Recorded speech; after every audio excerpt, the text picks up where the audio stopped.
Assalamu alaikum, everybody. It's always a pleasure to be in Dubai.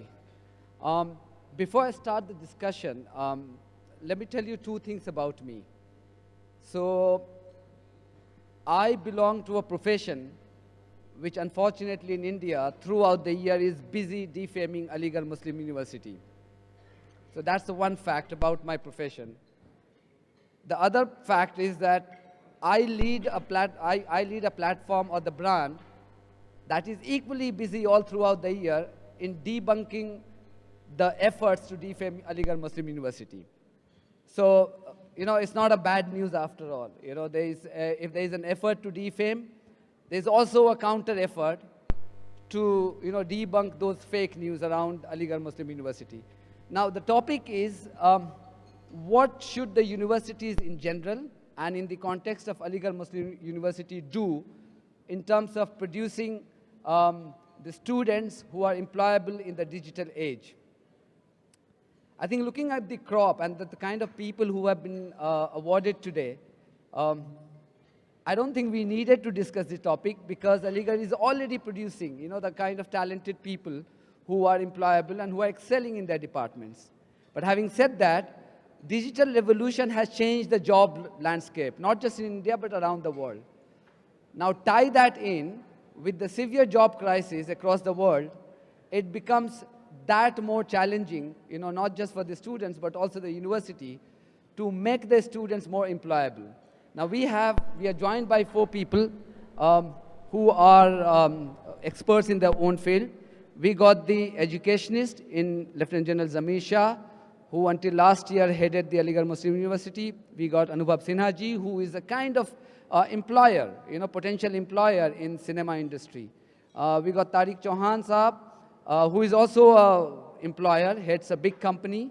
And we got Rizvi sahab, who has been actively involved, with the Aligarh Muslim University and students and has been at the forefront in terms of facilitating, not just their scholarship in America, but also making sure that they get the internship in the right kind of organizations. So starting with you, General Shah, you were at the helm until last year. During your tenure, did it ever occur to you that you needed to tinker with the curriculum in terms of, to recognize the changing landscape, sort of particularly after the advent of digital revolution? Yes, I certainly did. When I came to Aligarh Muslim University, I realized that the digital age was something which we have got to cash in on. We in Asia missed out on the Industrial Revolution. The West beat us to it. But as far as the next revolution, that is the digital revolution, India should not remain behind. Ladies and gentlemen, when I talk to the students, I always joked with them. I used to ask them, "Batlaiye, aapki madri zaban kya hai?" So they used to say Urdu or Hindi or whatever it was. And then I used to ask, "What is the language of bread and butter? Rozi roti ki zaban kya hai?" So they used to fall silent. And I used to say, "Angrezi." English is the language of bread and butter. But in my final year at AMU, I changed track. I asked the same question, and they gave me the same replies. Madri Zaban, Urdu, Hindi. Rozi Roti ki Zaban, they said Angrezi. I said, Galat, you are wrong. The language of bread and butter now is the language of the computer. And there's no denying it. So when His Holiness the Sayyidna asked me what he should do for the university, I requested for 1,000 top-of-the-line computers. And they my request was honored and 1,000 top-of-the-line computers were delivered to Aligarh Muslim University. We have 10 schools in the university, and it is my belief that digital education, the language of the computer, should start right from nursery. If you start digital education or the language of the computer when a child is 12 years old, I think it's rather late. This education has to start right from the beginning. It is very, very important, it is vital that the university pushes this forward. The way to do it is to have all entrance examinations through digital means. I know that the excuse is always offered that Muslim children are incapable or not equipped to give competitive examinations digitally. I think that's the wrong assumption. Our kids are pretty smart, and the only way to push this agenda, the digital education forward, is to have all competitive examinations on the computer. Ladies and gentlemen, Aligarh Muslim University will push this agenda forward, and I am very, very certain that we will succeed. Thank you very much. That's brilliant. That's really, the plausible what you said, that, you sort of made sure that there were computers, not just from the university level, but from the school level. But you, Tariq Saha, from the point of an employer, do you think that's good enough, or do you think some more needs to be done, given the challenging nature of the job market? First important thing I want to clarify, you need a digital mindset before you talk about you talk about the digital economy or the digital education. There is a transformation that is definitely needed. The way the mobile apps have changed people's mindset. So people are fairly conversant with the fundamental basic technology. What I have seen back in Aligarh or possibly in many other financial institutions, because we do hire a lot of people directly from the colleges and especially from engineering colleges and others. What I'm seeing is that the infrastructure in universities and colleges is not adequate enough to support the transformative change that is needed in technology. Most people are either self-learners or fundamentally basic education. The way technology has changed over the last 5 years and 8 years, I think the students across the board in universities have to definitely upgrade their infrastructure. The professors and teachers are not necessarily familiar with what the new changes that have come in technology, whilst the students have upgraded themselves. I had recent an opportunity being in Aligarh, and I don't think I have come across such bright kids as the case has been in Aligarh in the engineering college, and I would like to compliment General Shah, as well as Dr. Tariq and Professor Sufyan Beg is here. I don't think I have come across. I have close to about 300 engineering students from Aligarh working with me.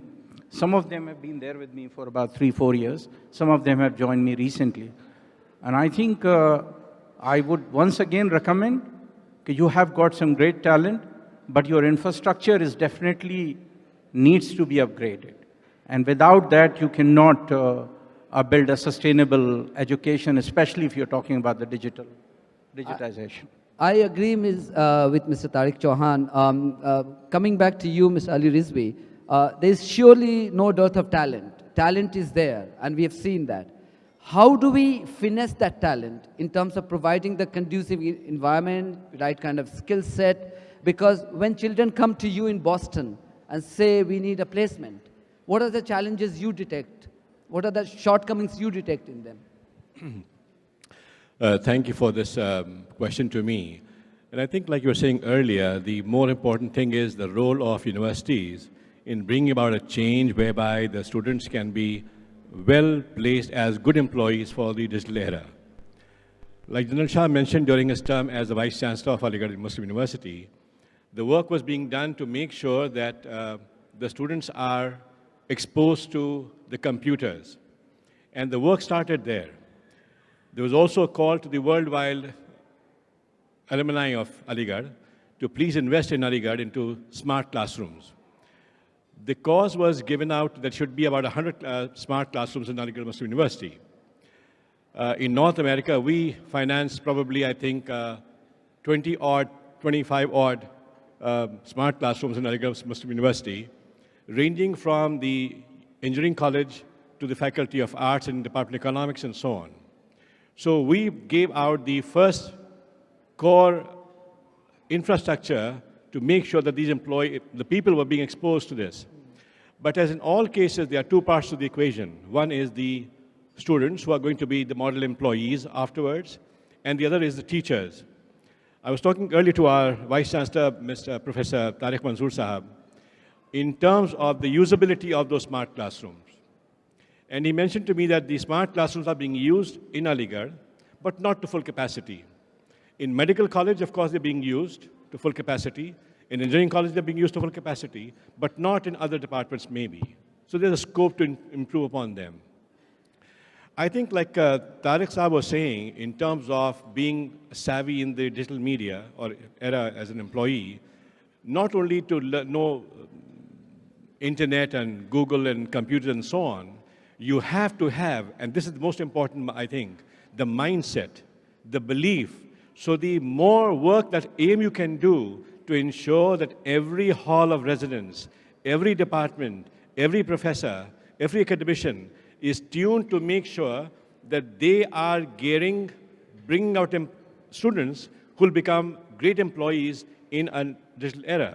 Now, many resources are available at AMU, but many are not. So why do we have the resources or money or power or teaching? So I propose, and I have said this, like you said earlier, about students coming to North America for higher education, and we run a program that's been mentoring students to come from Aligarh to North America for the past 14 years. Until now, we've got students, and we have one of our scholars right here, Ruchi Dana, who sits somewhere in the audience. She was mentored by us, and she went to do her MBA from Stanford in California. There is an area called MOOCs, and I'm sure many people are aware of it. MOOCs are called, how many of you know about MOOCs? There are 2, 3, 4, 5. So MOOCs basically are, and I'm sure I have said it differently, MOOCs are massive open online courses. These are online programs that you can access to sitting in the confines of your home in Aligarh or Lucknow, in day or night, wherever you are. And we should expose our students at AMU to make the best use of MOOCs. As an example, Harvard and MIT joined hands together and formed what is called EDX. The actual courses that are taught at Harvard or MIT are taught free of charge to anyone. All you need is an email ID and a name. So you can supplement the class teaching by your professors at AMU by something of required reading in the classroom, but then to become world savvy as a smart student, as a good employee, then you go on to MOOCs. So a professor like Sufyan Beg Saab is teaching some engineering course. He can teach something in the classroom, because now in most advanced countries, it's not a lecture. Teachers and students come and discuss the curriculum and talk about what's happening in the world. At AMU, maybe I'm wrong, maybe I'm not right, but I think the same teaching in India is prevalent. Is a teacher comes, he gives notes, and he teaches the students, and then he examines them on those notes. I think to supplement the students' teaching in the classroom, required reading should be to go on to some MOOC and do 1 or 2 courses on their own.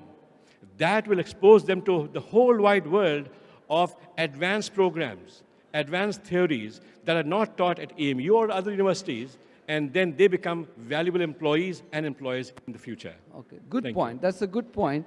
Anubhav Sinha Sahab, you made Ravan. way back around like 8, 9 years ago, right? 10 years ago, I think. 7 years ago. That was deemed to be way ahead of its time. Although the technology has changed a lot, even in cinema, we see that. Now, when somebody comes with a CV to work with you in cinema or on your film, what kind of, what is a good enough CV for you? You know, most CVs are alike. Actually, I would like to take this discussion, date this discussion a little prior to what we are discussing today. Please do that. Most CVs are the same, no? It has a degree. You look at how the person has tried to describe himself. And, you know, there are certain things which are outside of the degrees that impress you or not. Sometimes the CV starts with a spelling error. So it doesn't matter how much more you have written, there'll be a shadow of that error. It's always the person that when you meet the person, and but then there is something in the personality which is either very attractive or not, that you think that this person is suitable, I need this person for this position. Yeah, but CVs don't really mean much to me. So let me come back to my second question, which was I was going to ask. Like for somebody to, you know, climb on the job ladder in cinema, what are the, you know, things beyond the degree that they should be armed with? You have to be suicidal. You have to be mad. You have to be wanting to lose everything for what you believe in. And that kind of madness, if that comes through, I think that's the most important qualification, because then when you hire an assistant director, then for him it doesn't matter how far he lives from the office, how many working hours he will have to put in, because he wants to see that movie made. There's nothing else that matters. And that's what you're looking for. And thankfully in India, you get a lot of those people. And you know what, when I said I want to date this discussion back to, we do not, like I became a filmmaker, and I realized I wanted to become a filmmaker when I was 25. I was a mechanical engineer, and I had already worked as an engineer for a year. So that's when I realized I wanted to be a filmmaker, which was at least 7 years too late. And so, you know, I think it's very early, there are very early signs that the kids give, even when they're toddlers. You're saying the self-drive is important, but did university play any role in terms of providing you the kind of conducive environment that you needed? Not directly, but everything that I am today is because of two existences, one being Banaras and one being AMU. So AMU was not teaching me how to make films. AMU was not telling me read this literature, read these things, but everything that, and you know, when you go to a university, you just go there to get your degree. That's the mindset in India. You want to go get that degree because that degree will give you the job that you want. I work with a lot of foreign crew. And somebody told me, one of them told me something very interesting. He said, in India, people are mostly doing something while they want to do something else, which is such a strange thing. If you're doing that from the very beginning, you will excel in it. You're bound to excel in it. That is where our curriculum actually is not doing very well countrywide. Let's then ask General Shah about curriculum. General Shah, aside from, you know, having a lot of computers right from the early stage, what is one thing that you would like to do for Aligarh Muslim University to produce the next Mark Zuckerberg or next Jack Dorsey, founder of Twitter? Well, computer training has to start early as possible. In AMU, we want it from class 1. And I always told the students that take advantage of information technology you're always complaining of discrimination and this, that, and everything else. And I said, take advantage of information technology, because the computer doesn't recognize religion, caste, creed, color, anything else. It only recognizes competence. This is an important lesson which has to be driven home, that harness technology, utilize it, and it'll be to your advantage. This is one of the very, very important lessons which we wanted to drive home at Aligarh Muslim University, and I think the message has been understood. Teachers have to take the lead. Otherwise, it is pointless making smart classrooms. We've almost now in AMU, I think, managed 80 or 90 or 100 smart classrooms. But unless the teachers harness the technology, it'll be like a normal, in the old days, the chalk and talk method of teaching. No, this has all got to change. The aim should be that the teacher puts across his or her lesson plan on the net, say 2 days before, and then the classroom then becomes a discussion and not a lecture. It has, the students would already have read what is to be talked, what is to be taught, read about it, and then discuss it in the classroom. That is where the smart classrooms would be totally utilized and the information technology totally harnessed. Thank you very much. Tariq Saab, do you think, what General Shah has said, do you think the collaboration with the big companies or the technology giants outside India, do you think the AMU reaching out to those companies who are potential employers as well and forming a collaboration for them to then kind of lead the change in the campus? Just two things. First thing, I would like to comment on what General Shah said. What's very important is academic excellence. Technology and the world has changed so much, whereas the academic and the curriculum development has not yet. I'm coming across a lot of kids who are coming out from colleges and universities not having sufficient knowledge in context to the new changes that have come in technology. That's very important. How do we address that? This has to be addressed by the curriculum development and ensuring that the teachers have got the exposure to the new academic challenges. As well as the students, the teachers need to be exposed to that. And indeed, it's not about only infrastructure, it's also about the teachers, and General Shah has already covered on that part of it. The second thing with regards universities, companies coming to universities, indeed, we are all looking for, especially in the current context with the challenges that is confronting the world economy, we are all looking for tactical and less expensive solutions. And the best solution for us is I have hired about 28 young leaders straight from colleges to give them through 6 months to 9 months of training, and they're good enough to take over the roles of engineers, which is comparatively cheaper for us. So more and more companies globally are looking to come to colleges. This trend has increased in the past few years, and we are now going to many more universities and colleges to seek this. Does that include AMU? Absolutely. AMU, I have hired this year about 25. This year also from there. So, Ali Saab, you being in America, what role can you play in terms of what just Tariq Saab said, in terms of taking that, the collaborative exercise forward? साहब एक बात उसमें ये है कि we all look at AMU and want to make sure as much as we can engage AMU administration. So in the past 3-4 vice chancellors, when they came to the USA, we have made many MOUs between US universities and with Aligarh Muslim University.